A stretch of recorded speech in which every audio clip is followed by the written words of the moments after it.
I know many people don't like to talk about finances, but Scripture emphasizes that discipleship, stewardship, and increasing our capacity to support Christ's mission are inseparable.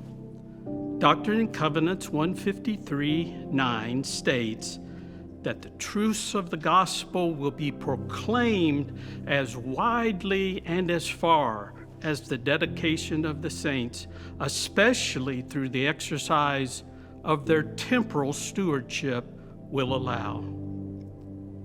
In wealthier nations, contributor losses from deaths, people leaving church activity, and global economic conditions are creating increasing financial pressures. Funding worldwide ministries is achieved primarily by devoted members over 60 years of age whose amazing generosity continues to bless the church. We are so grateful for you.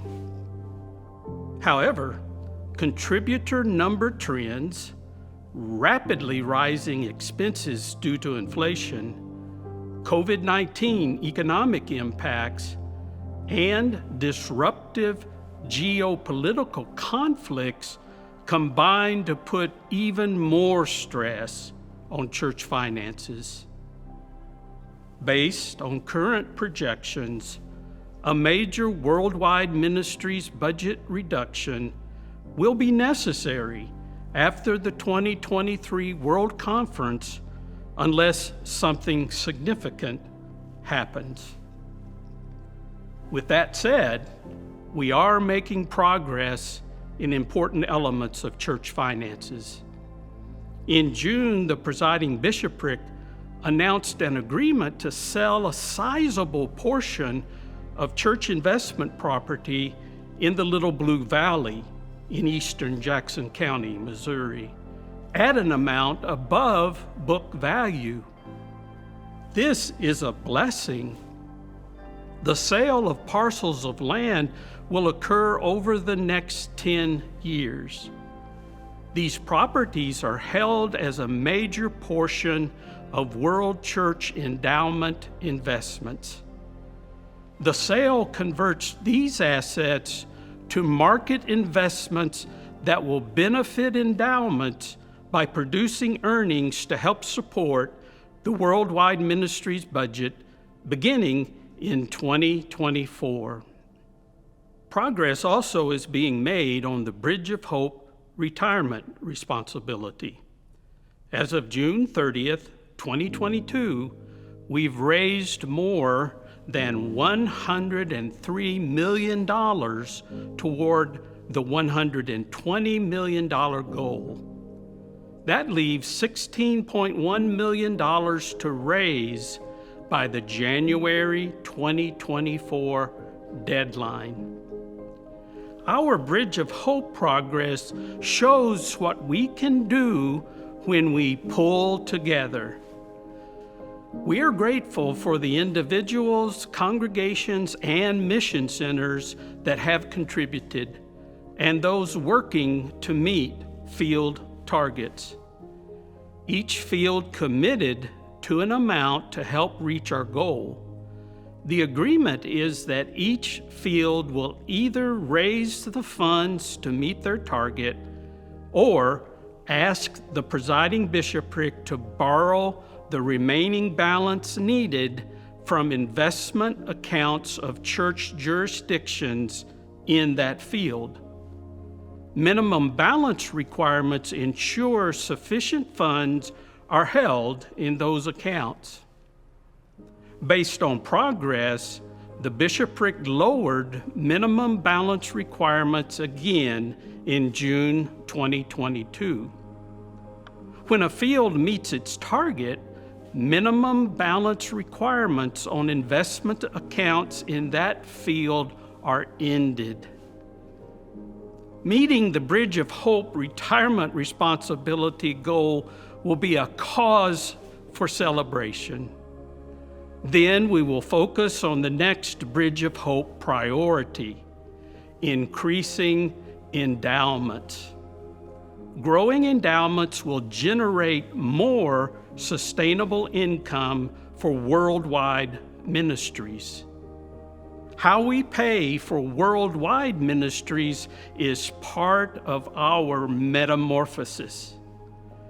Central to this is linking individual and group passions to ministry partnerships around the world that people feel called to support. Have you heard the story of Nobaya's well? It's in a children's book by Donna W. Guthrie with wonderful illustrations by Rob Roth. While I'll summarize it, I encourage you to read the entire story and share it with others.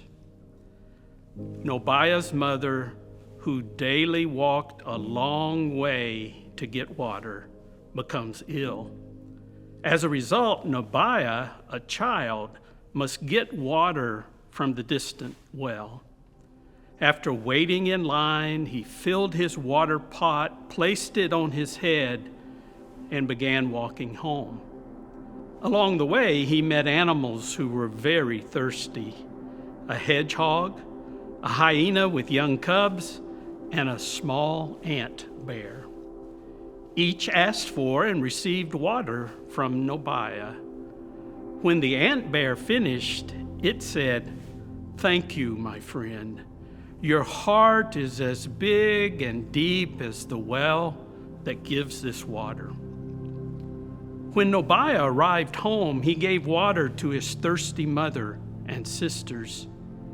Then he went to water their parched, wilting garden.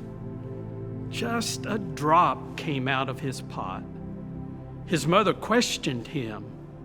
Nobaya told how he had shared water with the animals. His mother angrily dashed the empty pot to pieces.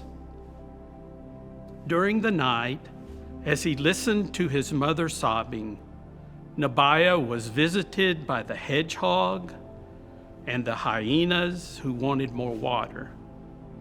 He told them no water was left, and they suggested he dig a well. Nobaya said that he, a small child, could not do that. But later he heard scratching outside. The ant bear was clawing the ground, digging a well.